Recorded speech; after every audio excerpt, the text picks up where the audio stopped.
Bueno, tenemos un panel de lujo para empezar. Vamos a cruzar un poco de distintas agendas. Está Javier Martínez Álvarez, el director de Conosur de Tenaris, una empresa que es transversal a todos los proyectos de infraestructura que se están llevando adelante en la Argentina. Javier Rielo, director general de Total Energies, una de las petroleras más, o empresas de energía más importantes de Europa. Más de 40 años de presencia ininterrumpida en la Argentina, con lo cual conoce muy bien la agenda local y los avatares de la agenda local. Horacio Turri, director de E&P de Pampa Energía, de alguna forma factotum de todo lo que fue el desembarco y crecimiento de Pampa en el upstream de hidrocarburos.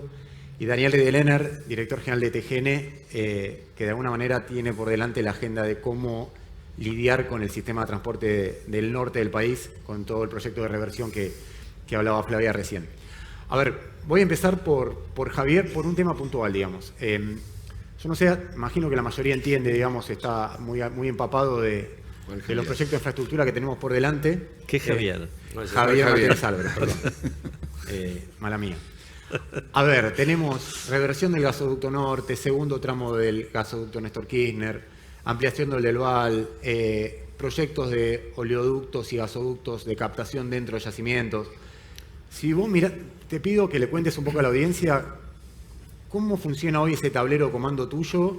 ¿Qué proyecto está en verde? ¿Qué proyecto está en amarillo? ¿Qué proyecto está en anaranjado? Digamos, para de alguna forma entender si este proyecto de desarrollo que tiene Vaca Muerta, que es un proyecto sólido, que tiene precios muy interesantes, costos muy interesantes, de alguna forma es resiliente para poder atravesar esta crisis que también es complicada, digamos. Entonces, cualquier input que puedas decir sobre eso, agradecido. Seguro.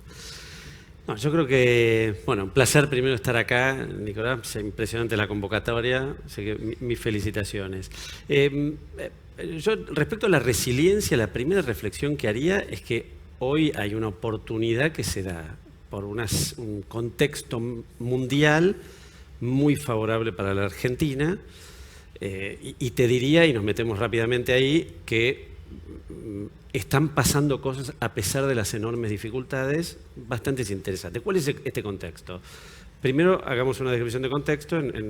Si alguien agarraba un micrófono hace 3 años y decía que iba a haber una guerra en el centro de Europa, un problema de inflación en las economías principales y, sumado a eso, una pandemia que iba a matar a millones de personas, bueno, rápidamente le sacaban el micrófono. Entonces, contexto de volatilidad creciente, de incertidumbre. Punto número 1. Dentro de ese contexto se están dando cambios, yo diría, de placas tectónicas sísmicas en el comercio mundial. Producto en parte por la pandemia, producto en parte por el conflicto comercial Estados Unidos con China.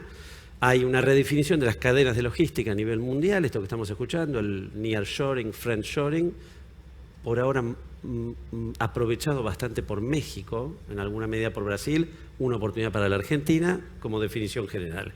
En materia energética queda un legado de la guerra muy marcado con una Europa que tiene una necesidad de ir a buscar provisión de lugares alternativos. Y Argentina tiene, como se dijo en el panel anterior, un recurso probado, sin lugar a duda. Vaca Muerta es un recurso de una calidad extraordinaria.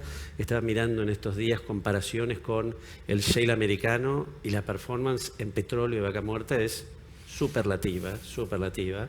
En parte también porque la Permian viene desgastando sus menores recursos. Un recurso técnico extraordinario, una avidez de los países occidentales por buscar nuevas fuentes de abastecimiento y una Argentina que a eso le suma un despliegue de infraestructura que empieza a darle credibilidad a este desarrollo, y un aspecto que yo siempre lo destaco últimamente, que es nuestra zona no tiene hipótesis de conflictos bélicos. Esto era irrelevante hace 3 años y hoy pasa a ser un tema arriba en los tableros de comando que vos mencionabas de los países que tienen que tomar estas decisiones. A todo esto después le tenemos que poner nuestra propia situación con nuestros desafíos. ¿Qué se está haciendo? El tablero de comando. Ya se está terminando en estos días el GNK1. Desafío extraordinario, la ministra lo dijo, las empresas de constructoras, nuestra propia compañía, que en tiempo absolutamente récord, este es un proyecto que hay que hacerlo en 2 años, se hizo en 9-10 meses, ¿no? Desafiamos las leyes de la física, de alguna manera. Ahora la ministra decía, cuando miraba ahí a la derecha, hablamos con Tenaris, creo que ese soy yo, hablando de la reversión, donde tenemos una urgencia similar, ¿no? Nuevo desafío para el país. Yo diría que, como hablamos con vos hace un tiempo atrás, la urgencia en Argentina termina muchas veces marcando la agenda. Exacto. Nuevamente, la urgencia marcó el GNK1 y se logró. Yo creo que la urgencia le está dando mucha empuje a la reversión. Hay algún desafío un poco mayor para el GNK2, que sería extraordinario como complemento, y termino con petróleo. Tenemos lanzado todo el proyecto Oldelval, que yo creo que tiene muy altas probabilidades de concretarse todo esto. Estamos ultimando los detalles para cotizar la parte de tubos de su etapa, que lo llevaría al 2.5/3, multiplicar la producción, y esto ya te da una plataforma de base extraordinaria. Después charlamos de hasta dónde puede llegar esto, que es todavía mayor. Ahora después te pido algunos números, no sé si tienen alguna proyección cuantitativa, digamos, de efectivamente qué estamos hablando cuando hablamos de petróleo en Vaca Muerta. Déjame saltar voy a empezar de abajo, digamos, voy a empezar por Javier Rielo ahora, y voy a ir después a Horacio Turri, digamos. Javier, en algún punto hay una propensión natural a que Vaca Muerta tiene una centralidad en la agenda, por el peso específico, en parte por la responsabilidad de las empresas operadoras y de servicios que redujeron costos y tienen unas productividades enormes ahí. Sin embargo, la cuenca austral es una cuenca que en Argentina siempre fue recontra relevante.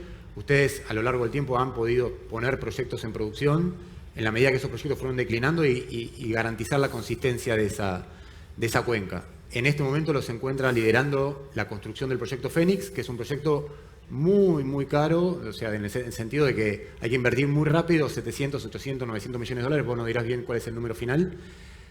¿En qué momento están con relación a ese proyecto? Y de vuelta, ¿cómo navegaste esta crisis, que no es la primera que vos navegás al frente total, pero que es una crisis compleja, digamos? Sí, todas las crisis son complejas, pero bueno, hemos aprendido a navegar tormentas, así que Tierra del Fuego tiene un gran potencial, el offshore de Tierra del Fuego tiene un gran potencial. Hoy Tierra del Fuego está produciendo, cuando lo vemos por complejo, ya sé que Javier me va a decir que no, que en Neuquén ellos producen no sé cuántos millones, qué sé yo, pero el complejo nuestro está produciendo 19 millones de metros cúbicos día. CMA1 en Tierra del Fuego produjo más que eso, está declinando, y por eso tenemos la oportunidad de desarrollar este yacimiento Fénix, que están dando muy bien. El potencial es aún mayor, todavía tenemos recursos sin desarrollar en el offshore. La complejidad geológica que tenemos en Tierra del Fuego es diferente al de Vaca Muerta. Tenemos grandes yacimientos, pero con una pequeña capa, un pequeño espesor, pero todavía hay mucho para explorar. Nosotros tenemos algún permiso para explorar, estamos viendo cuándo vamos a hacer sísmica, y si la sísmica es buena, cuándo vamos a poder perforar pozos, pero el offshore en general, el offshore en Argentina no fue explorado. Tiene un gran potencial. Equinor está muy motivado para perforar su pozo frente a las costas de Buenos Aires, bastante lejos de las costas, pero sí, frente a las costas de Buenos Aires. Nosotros de vuelta en Tierra del Fuego, en el offshore de Tierra del Fuego también lo tenemos. Fénix está avanzando bien, hoy tenemos más del 60% de la plataforma construido. La idea es terminar la plataforma entre octubre y diciembre de este año, y bueno, en enero traerla al mar austral argentino para instalarla. En agosto ya vamos a empezar a ver movimientos en el mar, porque vamos a empezar a tender el ducto submarino que conecta la plataforma que vamos a instalar con Vega Pleiades. Se conectan las dos plataformas y después todo el gas es traído a onshore en Tierra del Fuego, a tierra, y va a ser procesado en las plantas que tenemos allí. El proyecto está en ruta. Creemos que puede estar produciendo hacia fines del año 2024, lo que es antes de lo que habíamos previsto. Está todo funcionando muy bien, esperemos que sigamos en esa misma línea. En ese escenario, ¿qué inyección adicional de gas te puede introducir Fénix a fines de 2024 o cuando efectivamente entre en producción, digamos? Vamos a tener que ver cómo administramos todos los yacimientos en su conjunto, pero el potencial de Fénix, el yacimiento en sí, son 10 millones de metros cúbicos día. 10 millones de metros cúbicos día a $20 por millón de BTU, eso te da como 2.000 millones de dólares al año. Así que eso sería el ahorro de Argentina produciendo un gas que ya está comprometido en el plan gas para reemplazar una cifra equivalente en miles de millones de dólares. En 2 paneles vamos a hablar un poco con los productores y nos vamos a meter bien en la agenda de productores, digamos, de producción de gas. Ahora, cuando mirás la cuenca austral y la mirás a futuro, como ustedes hacen, mirarla a largo plazo, ¿qué rol dentro del sistema energético argentino le asignás, digamos? Porque es una cuenca que por 4 años más o 5 años más tiene el paraguas del Plan Gas, que armó un esquema de contractualización y venta de gas, que eso ya está armado, digamos. A futuro, ¿cómo lo visualizás? Tenemos hasta el año 2028, el Plan Gas, hasta el fin del año 2028, y estamos con planes. Los equipos están trabajando, todavía no pusimos en producción Fénix, ya están trabajando a ver cuántos pozos submarinos vamos a poner en los alrededores de Carina, Fénix y demás, así que la idea es seguir manteniendo el plató de producción. Es una pena el tiempo que perdimos en poner en producción Fénix por culpa de unos, de otros. No vamos a hacer acá un análisis de la situación, pero es difícil cuando uno declina después tener que volver a recuperar. Es mucho más fácil mantener ese plató, pero de acá hacia adelante nuestra idea es seguir manteniendo un nivel de producción del orden de 20 millones de metros cúbicos de día en Cuenca Austral. ¿Pueden llegar a introducir algún proyecto, no lo sé sinceramente, dentro de la ronda 5.2 que mencionaba recién la secretaria Rollón, de alguna forma para sumar algo más de gas de Cuenca Austral o no, tecnológicamente no, o geológicamente no se puede? Lástima que se fue Flavia, pero sí, uno de los proyectos que tiene en su escritorio es justamente proyecto del lado nuestro. Sí, tenemos mucho para hacer, hemos presentado muchos proyectos además que tienen que ver con lo que acabas de decir, ¿no? Con reducción de emisiones. Todos los proyectos que podemos poner en producción en Tierra del Fuego para reducir emisiones, muchos de ellos liberan gas que se puede meter en el sistema. Estamos trabajando con un proyecto de generación eléctrica eólica para nuestro propio consumo en Tierra del Fuego. ¿Offshore también? No, es onshore. Es onshore para abastecer de electricidad nuestra planta de Cañón Alfa y Río Cuyen, y con esa electricidad que generamos a partir del viento, liberamos el gas que estamos consumiendo hoy para generar electricidad. Eso forma parte del gas que se puede poner a disposición según el artículo 5.2. Por supuesto, son proyectos muy caros y que necesitan un precio que acompañe para poder convertirlos en rentables. Eso amerita, digamos, a hablar. Vamos a profundizar después en las rondas que vienen. Horacio, ustedes cuando ingresan al negocio de gas en Neuquén, con Rincón de Mangrullo, además se meten muy fuerte en un play que en ese momento era bastante desconocido, que era el TAIGAS. Y de la mano de YPF hacen una curva de aprendizaje y rápidamente se transforman en referentes. Ahora, uno ve lo que los proyectos que tienen hoy, están mucho más volcados al shale gas, digamos, Sierra Chata y otras áreas, digamos. ¿Cuál es el proyecto que tiene Pampa de desarrollo de gas en esa cuenca? Y después, en lo general, ¿hasta dónde da Vaca Muerta gas? O sea, ¿podés ir a buscar Chile? ¿Podés ir a reemplazar Bolivia? ¿Cuáles son las condiciones de borde de ese proyecto? Perfecto. Bueno, ante todo, gracias por la invitación y comparto con Javier, la verdad que impresionante la convocatoria.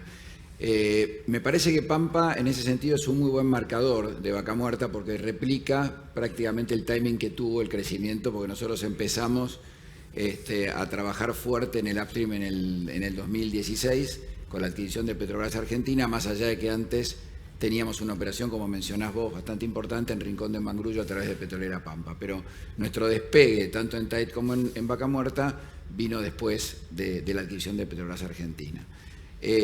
La verdad es que lo que mencionaron anteriormente es muy cierto, es decir, la velocidad, la productividad del recurso y la capacidad que tenemos en este país, dada toda la experiencia petrolera de los últimos 100 años, de poner en valor eso rápidamente, es contundente. Nosotros pasamos de 7 millones de metros cúbicos en el año 2020, en el invierno del 2020, a casi 17 millones de metros cúbicos para el invierno de este año. Es un crecimiento sumamente importante y te diría que está prácticamente limitado por un tema de infraestructura. Es decir, nosotros no vemos a priori un límite que nos venga impuesto por el recurso en sí.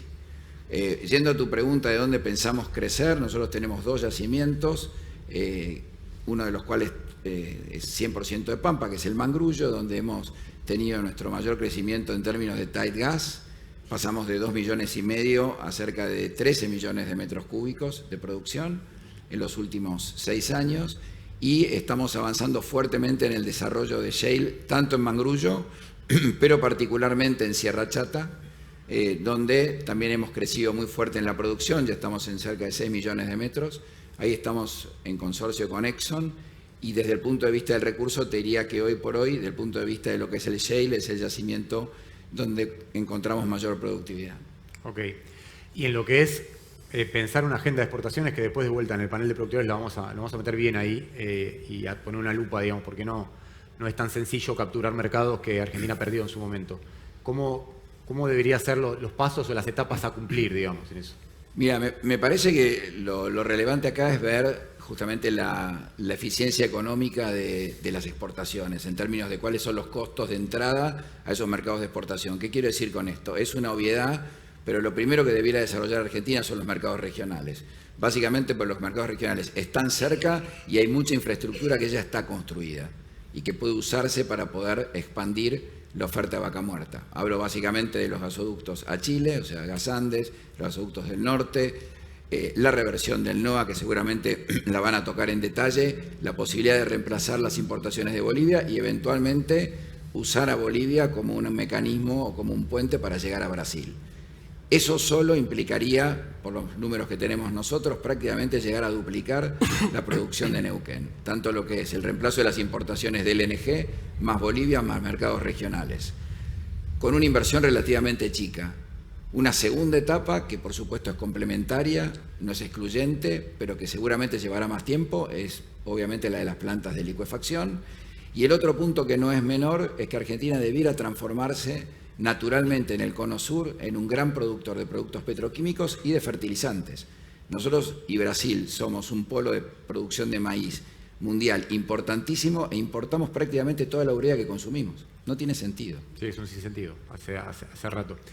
Daniel, lo decía la secretaria Rollón recién, y lo reformaba recién Javier Martínez Álvarez cuando decía la urgencia probablemente termine marcando el ritmo de la agenda de lo que viene. Esa es una obra, la reversión del gasoducto norte, que está en cabeza de NARSA, el comitente es NARSA, con lo cual no depende directamente de ustedes, aunque por inercia, por sinergia natural, TGN tiene un rol porque es quien más conoce el sistema de transporte del norte. ¿Qué te preocupa con relación a este proyecto? ¿Qué desafíos ves por delante, digamos? Bueno, ante todo, gracias por la convocatoria, Nico. Déjame hacer, como te gusta decir a vos, doble clic sobre el tema reversión del norte.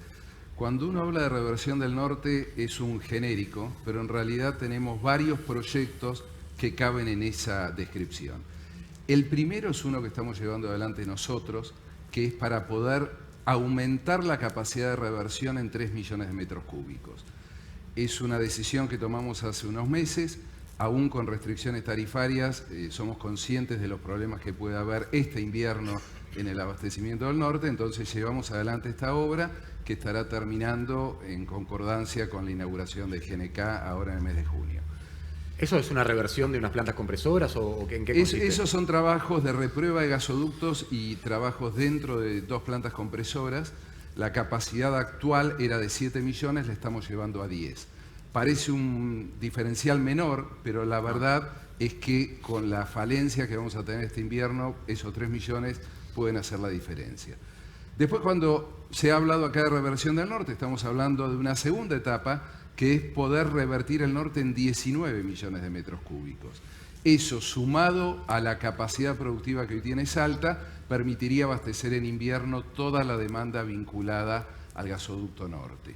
Pero además, tenemos ya desarrollado distintas etapas posteriores que tienen que ver con la demanda adicional que hay en el norte. Nosotros estamos llevando adelante un proyecto que denominamos Vicuñas, que está vinculado a toda la demanda de la minería de litio en las provincias de Jujuy, de Salta y de Catamarca.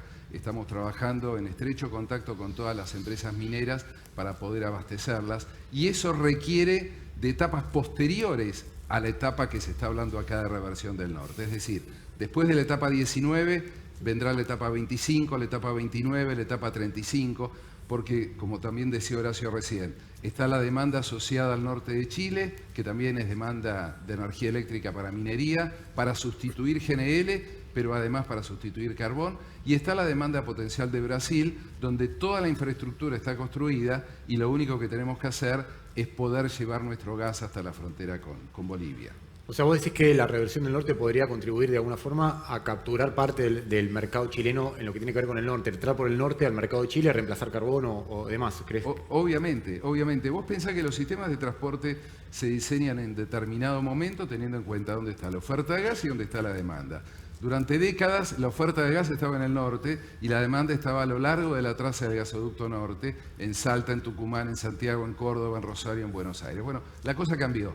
Ahora los recursos los tenemos en Neuquén y tiene todo el sentido del mundo abastecer esa demanda viniendo a contraflujo, lo que va a pasar a ser el nuevo flujo. Pero a eso tenés que sumarle lo que decíamos recién, la potencial demanda de exportación o de nuevos sectores industriales como es la minería que se genera en el norte del país.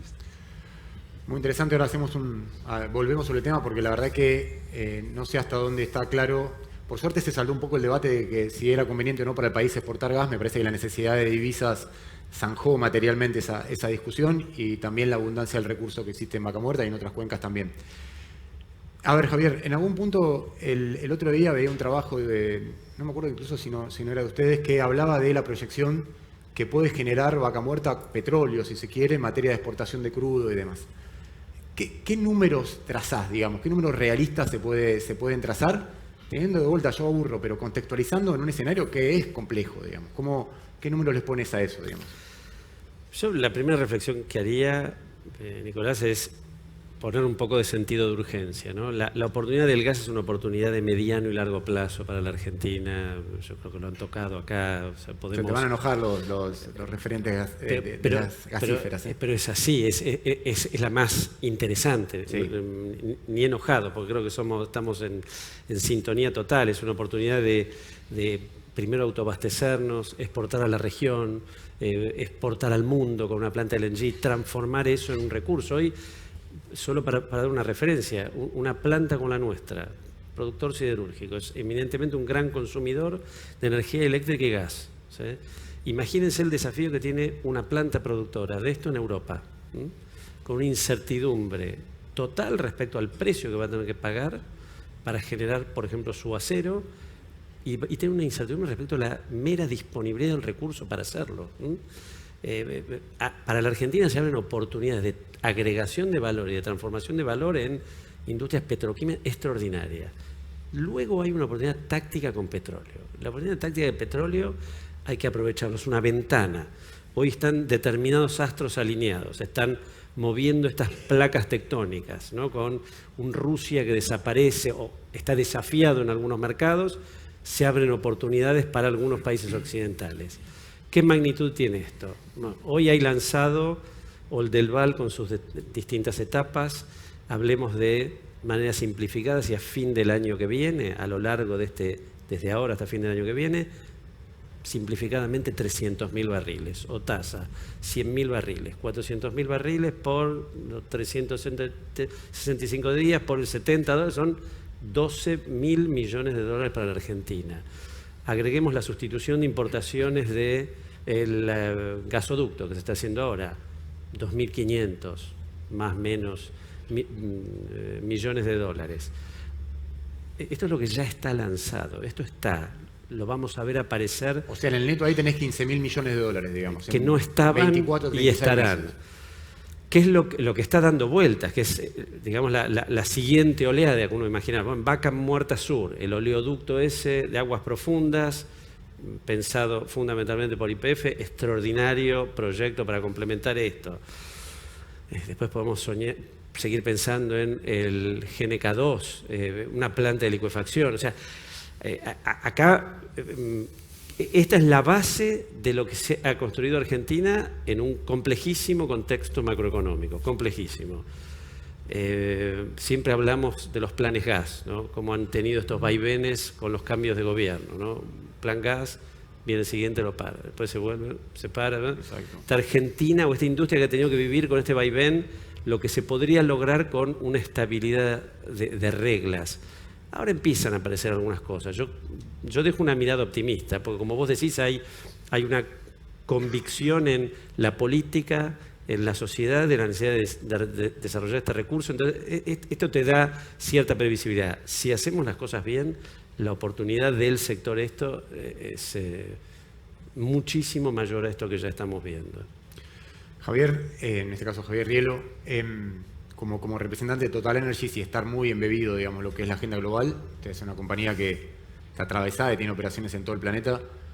Primero, ¿podés sumar algún elemento más a esta descripción del escenario internacional que está haciendo Javier? ¿Coincidís? ¿Sumás algún elemento que vaya en otra dirección? ¿Cómo lo analizás?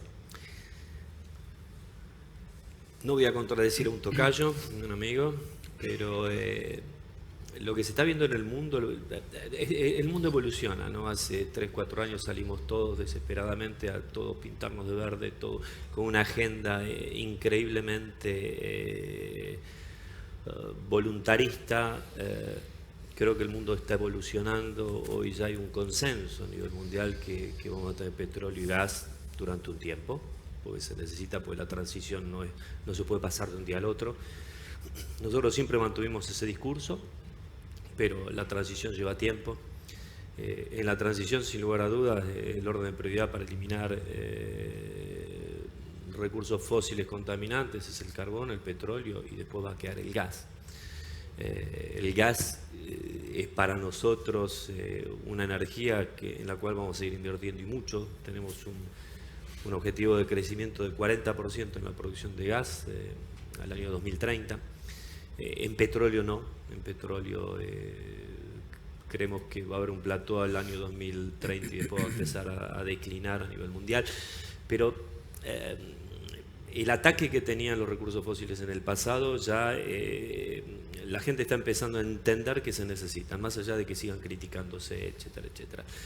En eso tenemos que tener mucho cuidado porque el mundo se está dividiendo en dos, ¿no? Por un lado tenemos Oriente y por el otro lado Occidente, ¿no? Rusia con los problemas de Rusia, China y demás, pero están conformando un bloque bastante sólido de cómo el Oriente se maneja. Hay un infiltrado que es Australia que juega como infiltrado del oeste con un potencial de producción gasífero y participa en el mercado del LNG con volúmenes muy significativos, 80 millones sobre 400 millones de toneladas por año.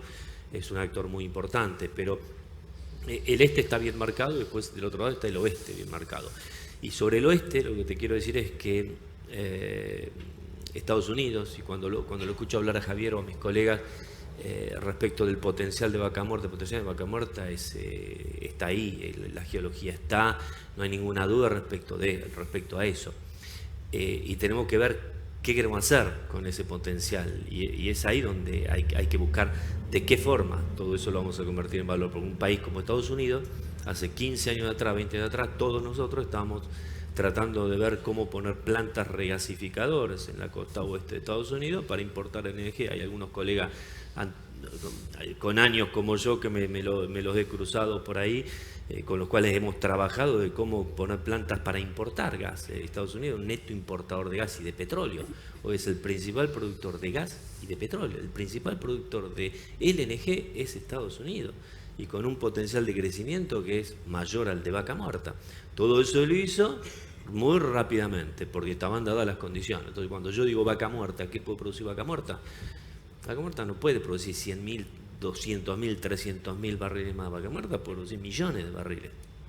Y el problema de ese potencial que tenemos es que la ventana también se puede achicar, porque esta transición puede, con ciertos disruptions que pueden ocurrir, se puede acelerar o se puede hacer un poco más lenta. Entonces tenemos que estar preparados para eso, tenemos que poner en valor petróleo y el gas. Y coincido con mi colega, el gas yo creo que el abastecimiento interno ya está asegurado con la primera ampliación del gasoducto Néstor Kirchner. La secretaria de Energía dijo que va a haber algunos picos, dependerá. Si es un invierno como el que tenemos hoy, seguramente no se va a importar nada. Si es un invierno más crudo, se va a importar un poco, pero tenemos que atacar el mercado regional. El mercado regional es muy fácil de atacar, no son inversiones significativas y tenemos una demanda que es similar, que podemos abastecer por un volumen similar a una planta de LNG como la que se está pensando o como la que está trabajando Petronas e YPF. Así que hay un gran potencial. En este sentido, ustedes son un jugador del mercado del LNG. Ustedes saben, los periodistas somos por deformación profesional bastante escépticos, digamos, con lo cual pensar en un proyecto de 4.000, 5.000 millones de dólares en este momento en Argentina cuesta bastante, digamos. Como conocedores un poco del negocio, ¿qué pasos hay que dar para ir destrabando, digamos, y poder ir entrando a de vuelta a un lugar donde hay pocos jugadores que exportan LNG. Vos hablas de Australia, que es raro la Australia, por ejemplo, en lo que es litio, Australia tiene problemas para venderle a China, en lo que es LNG le comercializa, porque es por una cuestión de geográfica, si se quiere. ¿Qué tiene que hacer Argentina para poder materializar un proyecto de este tipo? Digamos? ¿Un proyecto de LNG? Otro. Podemos estar 2 horas. Podemos estar mucho tiempo, pero un proyecto LNG, vos decís 4 o 5 mil millones de dólares, yo te digo, no. Si me ofreces un proyecto por 4 o 5 mil millones de dólares de LNG, te lo compro. Y te lo compro por anticipado, ¿viste? No, es imposible. Un proyecto de LNG...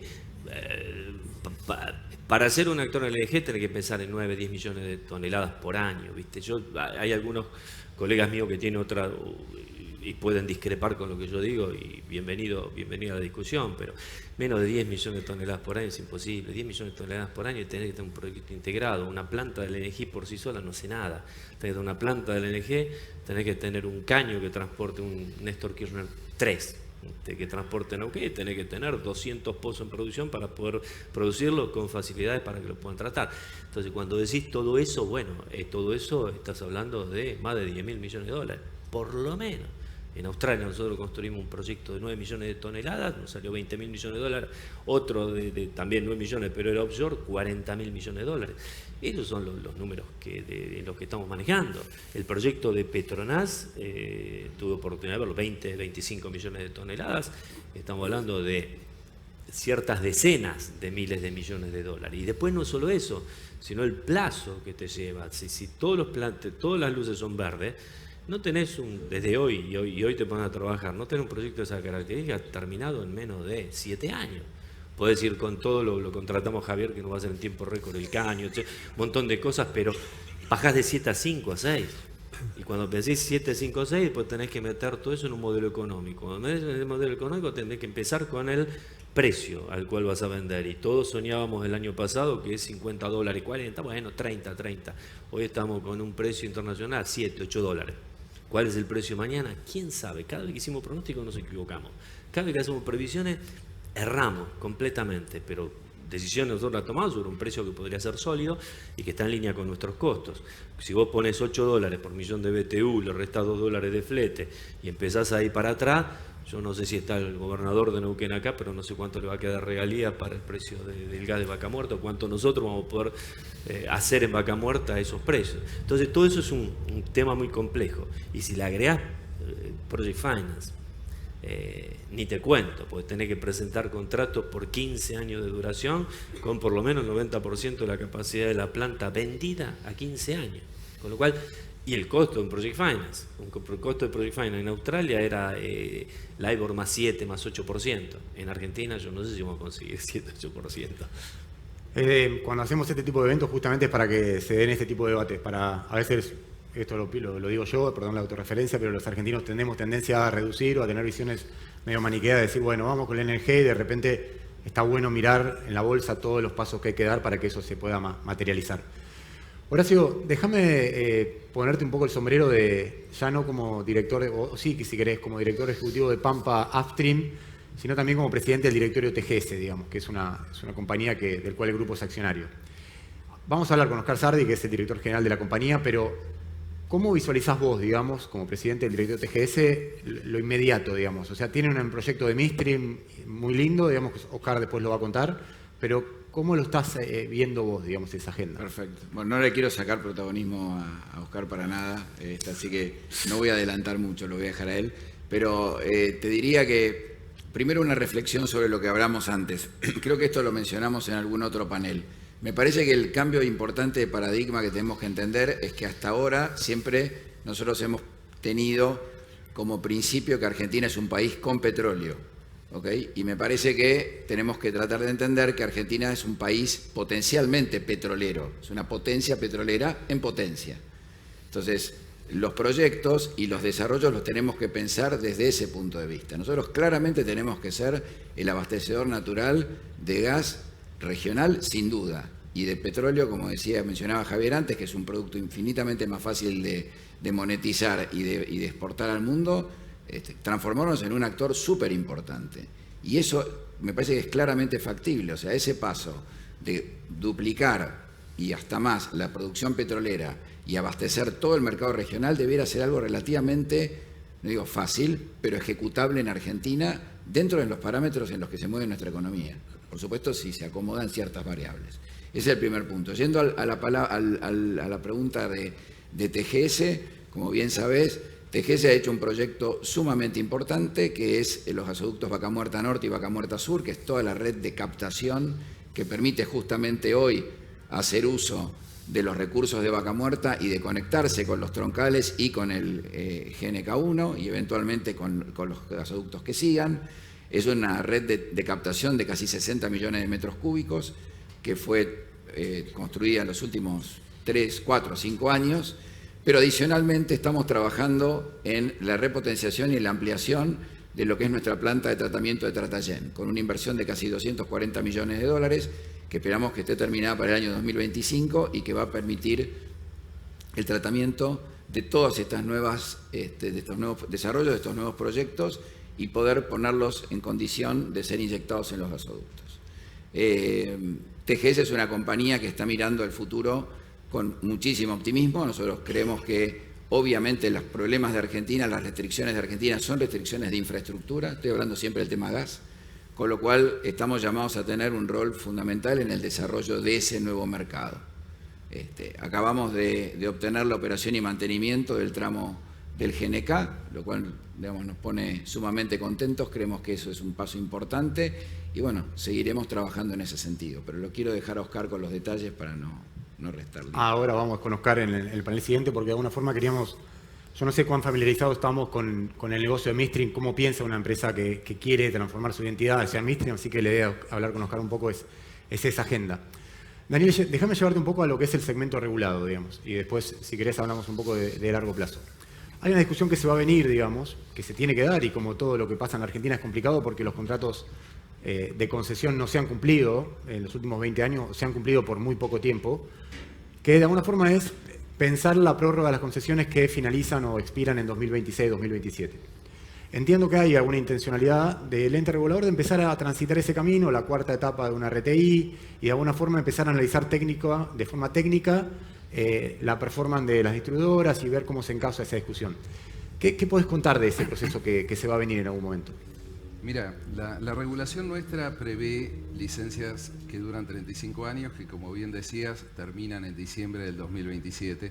Prevén también una extensión de 10 años que depende de la performance que han tenido las compañías en los primeros 35.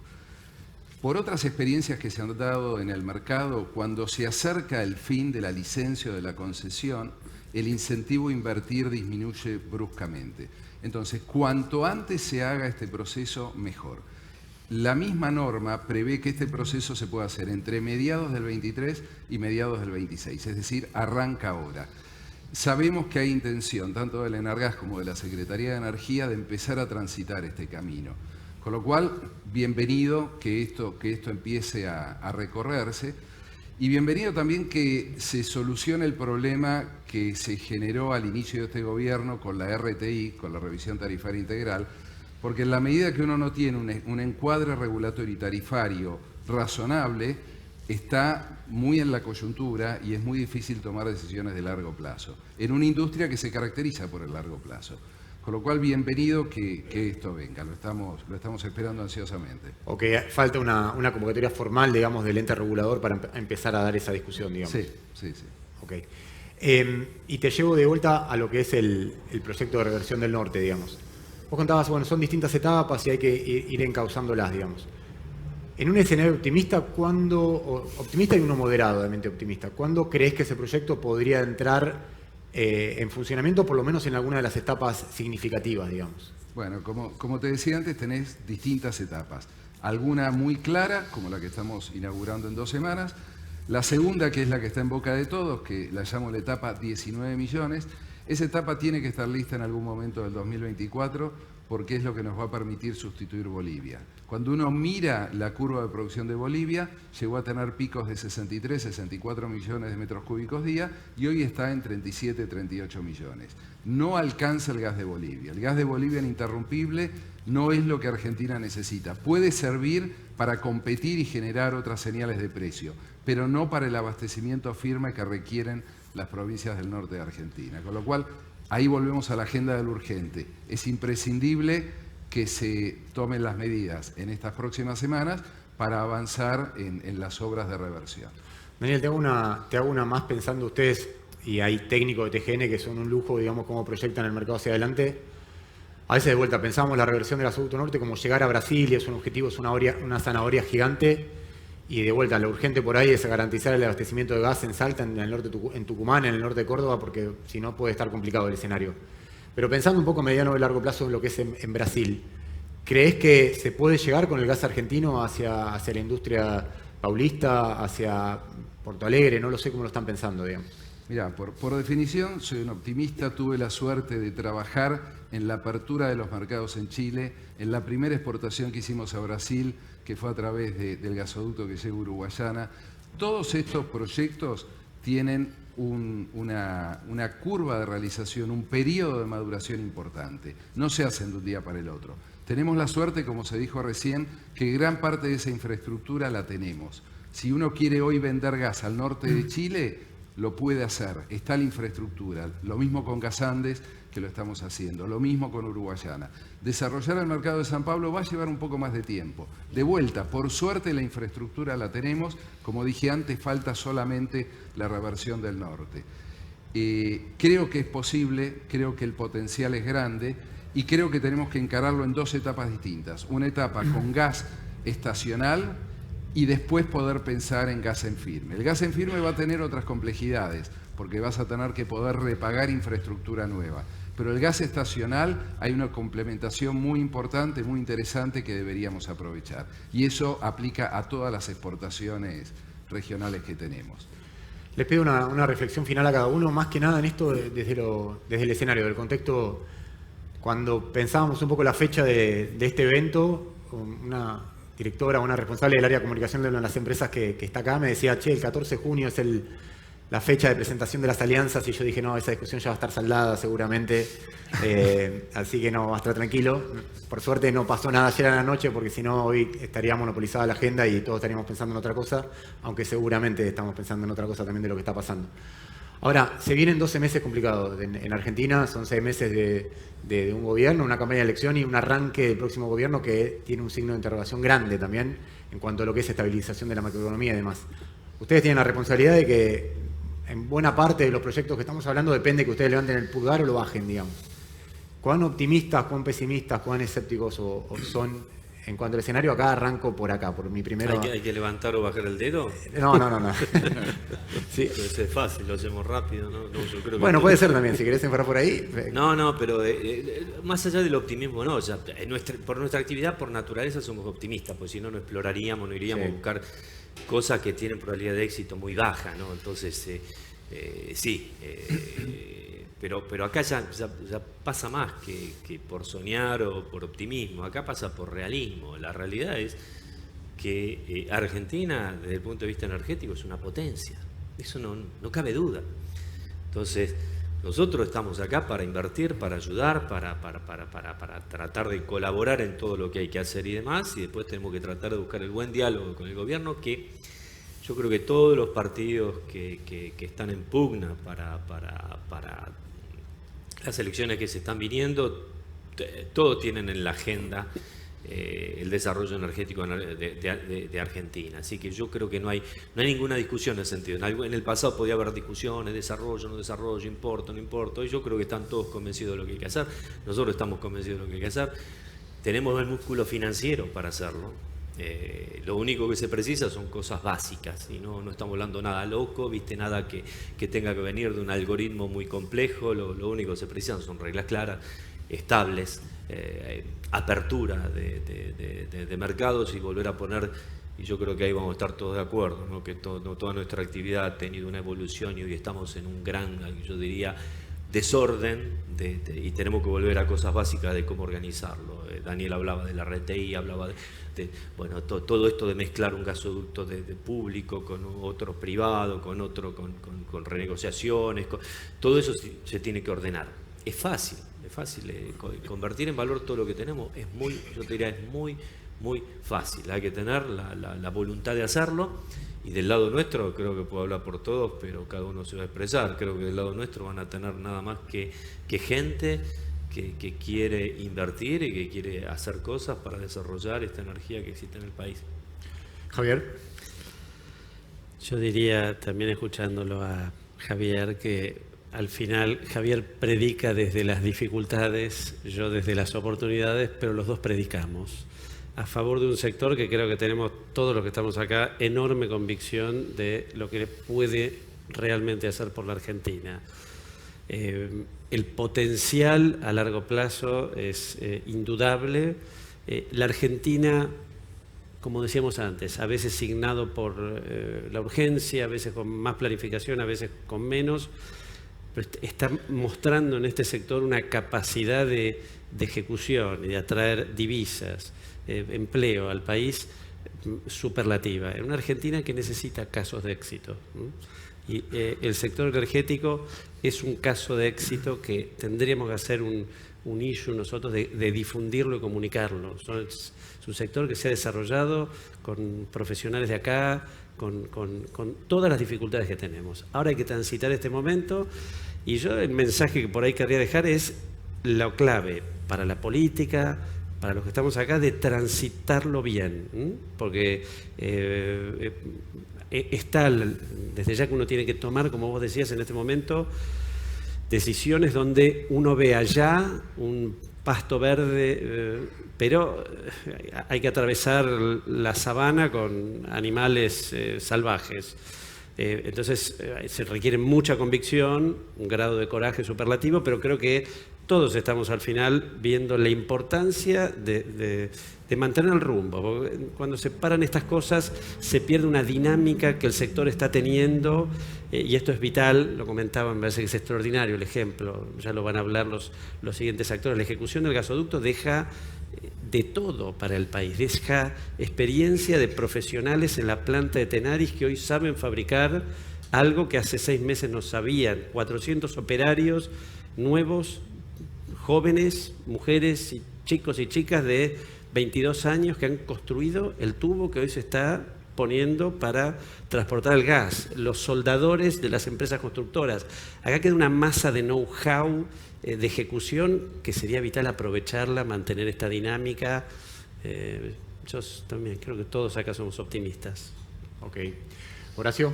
Mira, me parece que la reflexión que vale en este momento justamente tiene que ver con lo que se dio en el año 22-23, que es esta brutal sequía y esta contracción enorme de la balanza de pagos de Argentina. Yo creo que cualquier gobierno que venga, sea del signo que sea, tiene claro que Argentina tiene que tratar de estabilizar su nivel de exportaciones. Hace 130 años Carlos Pellegrini dijo que Argentina no podía vivir pendiente del pluviómetro.